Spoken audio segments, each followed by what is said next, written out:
ನಮಸ್ಕಾರ. ಸ್ವಯಂ ಪಾಕ ಅಭಿಮಾನಿಗಳಿಗೆ ಸ್ವಾಗತ. ಈ ದಿನ ನಾನು ಟೊಮೆಟೊ ಕಾಯಿನಲ್ಲಿ ಗೊಜ್ಜು ಹೇಗೆ ಮಾಡೋದು ಅಂತ ಹೇಳಿ ತೋರಿಸ್ಕೊಡ್ತೀನಿ.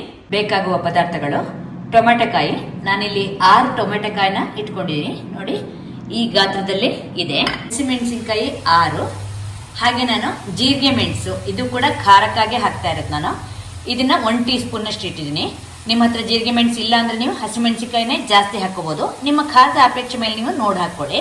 ಮಸಾಲೆ ರುಬ್ಬೋದ್ರ ಜೊತೆ ಹಾಕ್ಲಿಕ್ಕೆ ಸಾಸಿವೆ ಅರ್ಧ ಟೀ ಸ್ಪೂನು, ಇಂಗು ಸ್ವಲ್ಪ, ಇಂಗಿನ ತೀಕ್ಷ್ಣತೆ ನೋಡಿ ಹಾಕೊಳ್ಳಿ. ತಾಜಾ ತೆಂಗಿನಕಾಯಿ ತುರಿ 1 ಕಪ್, ರುಚಿಗೆ ತಕ್ಕಷ್ಟು. ನಾನಿಲ್ಲಿ ಅರ್ಧ ಟೇಬಲ್ ಸ್ಪೂನ್ ಇಟ್ಟಿದ್ದೀನಿ. ಹುಣಸೆ ಹಣ್ಣು ಸಣ್ಣ ಲಿಂಬೆ ಹಣ್ಣಿನ ಗಾತ್ರದಷ್ಟು ನಾನು ಈಗಾಗಲೇ ಅದನ್ನ ನೀರಲ್ಲಿ ನೆನೆ ಇಟ್ಟಿದ್ದೀನಿ.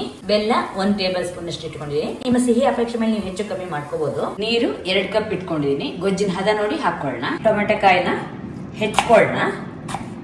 ತೀರಾ ಸಣ್ಣದಾಗೇನು ಬೇಡ, ಒಂದೊಂದು ಈ ಗಾತ್ರದ ಹೋಳುಗಳಾಗಿ ಇಷ್ಟು ದೊಡ್ಡಕ್ಕೆ ಹೆಚ್ಚಿಕೊಳ್ಳೋಣ. 1 ಟೇಬಲ್ ಸ್ಪೂನ್ ಅಷ್ಟು ಎಣ್ಣೆ ಹಾಕಿ ಬಾಣಲೆನ ಕಾಯ್ಲಿಕ್ಕೆ ಇಟ್ಟಿದ್ದೀನಿ. ಎಣ್ಣೆ ಕಾದ್ಮೇಲೆ 3/4 ಟೀ ಸ್ಪೂನು ಸಾಸಿವೆ ಪಟಪಟ ಅಂದಮೇಲೆ 1 ಟೀ ಸ್ಪೂನು ಕಡಲೆಬೇಳೆ, ಹಾಗೆ 1 ಟೀ ಸ್ಪೂನು ಉದ್ದಿನಬೇಳೆ ಹಾಕಿ 2 ಹೊಂಬಣ್ಣಕ್ಕೆ ಬರಲಿ. ಉದ್ದಿನಬೇಳೆ ಕಡಲೆಬೇಳೆ ಹೊಂಬಣ್ಣಕ್ಕೆ ಬಂದ್ಮೇಲೆ ಕರಿಬೇವನ್ನ ಸ್ವಲ್ಪ ಮುರಿದ್ಬಿಟ್ಟು ಹಾಕಿ, ಹಾಗೆ 1 ಮೆಣಸಿನ್ಕಾಯಿನ ಚೂರು ಮಾಡಿಬಿಟ್ಟು ಹಾಕಿದ್ದೀನಿ. ಸ್ವಲ್ಪ ಕೈಯಾಡ್ಬಿಟ್ಟು ಹೆಚ್ಚಿದ ಹೋಳುಗಳನ್ನ ಹಾಕೋಣ. ಹಾಗೆ ಹತ್ರ 1/4 ಟೀ ಸ್ಪೂನಷ್ಟು ಅರಿಶಿನ ಹಾಕಿದ್ದೀನಿ. ಚೆನ್ನಾಗಿದ್ದನ್ನ ಬೇಯಿಸ್ಕೊಳ್ಳೋಣ. ಕೈಯಾಡ್ತಾ ಬೇಯಿಸ್ಕೊಳ್ಳೋಣ. ಜೊತೆಗೆ ಉಪ್ಪನ್ನು ಹಾಕಿದರೆ ಟೊಮೆಟೊ ಕಾಯಿ ನೀರು ಒಡೆದ್ಬಿಟ್ಟು ಬೇಯಿಸ್ಲಿಕ್ಕೆ ಅನುಕೂಲವಾಗುತ್ತೆ. ಮುಚ್ಚಿಟ್ಟು ಬೇಯಿಸ್ಕೊಳ್ಳೋಣ. ಹಸಿಮೆಣಸಿನ್ಕಾಯಿ, ಹಾಗೆ ಜೀರಿಗೆ ಮೆಣಸು, ಸಾಸಿವೆ, ಹಾಗೆ ಇಂಗು. ನೀವು ಇಂಗನ್ನ ಒಗ್ಗರಣೆಗೆ ಹಾಕಿದ್ರೆ ಚೆನ್ನಾಗಿರುತ್ತೆ. ನಮ್ಮ ಅತ್ತೆ ಅದರಿಂದ ಇಲ್ಲಿ ಹಾಕ್ತಾ ಇದ್ದೀನಿ. ತೆಂಗಿನಕಾಯಿ ತುರಿ. ಒಂದ್ಸಲ ನೀರ್ ಹಾಕಲ್ದೇನೆ ರುಬ್ಕೊಳ್ಳೋಣ. ನೀರ್ ಹಾಕ್ಬಿಟ್ಟು ಇದನ್ನ ರುಬ್ಕೊಳ್ಳೋಣ. ಇದನ್ನ ಮಧ್ಯ ಕೈ ಆಡ್ತಾ ನಾನು ಬೇಯಿಸ್ಕೊಂಡಿದ್ದೀನಿ. ತೀರಾ ಏನು ಮೆತ್ತಗೇನು ಬೆಂದಿಲ್ಲ, ಸುಮಾರಿಗೆ 1/4 ಭಾಗದಷ್ಟು ಬೆಂದಿದೆ.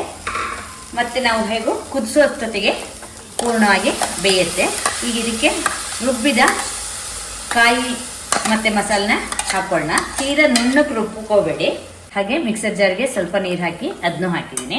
ಬೆಲ್ಲ, ಹಾಗೆ ಹುಣಸೆ ಹಣ್ಣನ್ನ ಹಿಂಡ್ಕೊಳ್ಳೋಣ. ಹುಣಸೆ ಹಣ್ಣಿಗೆ ಮತ್ತೊಮ್ಮೆ ನೀರು ಹಾಕಿಬಿಟ್ಟು ಅದನ್ನ ಹಿಂಡ್ಕೊತಾ ಇದ್ದೀನಿ.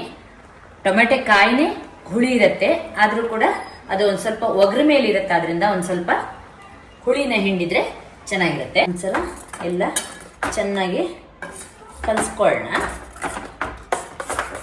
ನೀರು ಬೇಕಂದ್ರೆ ನೋಡಿ ಹಾಕೊಳ್ಳೋಣ. ಗೊಜ್ಜು ನೀರಾಗಿ ಬೇಕಂದ್ರೆ ನೀವು ಜಾಸ್ತಿ ನೀರು ಹಾಕೋಬಹುದು. ಈಗ ನೋಡಿ, ಈ ಹದದಲ್ಲಿದೆ ಈ ಗೊಜ್ಜು. ಇದು ಸ್ವಲ್ಪ ಕುದಿ ಬಂದ್ಮೇಲೆ ಇನ್ನೊಂದು ಸ್ವಲ್ಪ ಗಟ್ಟಿ ಆಗತ್ತೆ. ಗೊಜ್ಜನ್ನು ನಾನೀಗ ಮಧ್ಯದಲ್ಲಿ ಕೈ ಆಡ್ತಾ ಸಣ್ಣ ಉರಿನಲ್ಲಿ ಚೆನ್ನಾಗಿ ಕುದಿಸಿದೀನಿ. ನೋಡಿ, ಗೊಜ್ಜು ನೋಡಿ ಈ ಹದದಲ್ಲಿ ಇದೆ. ಕೊತ್ತಂಬರಿ ಸೊಪ್ಪನ್ನ ಹಾಕ್ಬಿಟ್ಟು ಚೆನ್ನಾಗಿ ಒಂದ್ಸಲ ಕೈ ಆಡಿಸ್ಕೊಂಡು ಸ್ಟವ್ ಆಫ್ ಮಾಡಿ. ನಿಮ್ಗೀಗ ಟೊಮೆಟೊ ಕಾಯಿ ಗೊಜ್ಜು ಸಿದ್ಧವಾಗಿದೆ. ಈ ಟೊಮೆಟೊ ಕಾಯಿ ಗೊಜ್ಜನ್ನ ಅನ್ನದ ಜೊತೆ ತಿನ್ಲಿಕ್ಕೆ, ಹಾಗೆ ಚಪಾತಿ, ದೋಸೆ, ಇಡ್ಲಿ, ರೊಟ್ಟಿ ಎಲ್ಲದೂ ಕೂಡ ಇದು ಚೆನ್ನಾಗಿರುತ್ತೆ. ನೋಡಿದ್ರಲ್ವಾ ಟೊಮೆಟೊ ಕಾಯಿ ಗೊಜ್ಜು ಅಥವಾ ಕಾಯಿ ರಸ ಅಂತೀವಿ ನಾವು, ಹೇಗೆ ಮಾಡೋದು ಅಂತ ಹೇಳಿ. ನೀವು ಕೂಡ ನಿಮ್ಮ ಮನೆಯಲ್ಲಿ ಈ ಗೊಜ್ಜನ್ನು ಮಾಡಿಬಿಟ್ಟು ನಿಮ್ಮ ಅಭಿಪ್ರಾಯ ನಮ್ಗೆ ತಿಳಿಸಿ. ನಮಸ್ಕಾರ.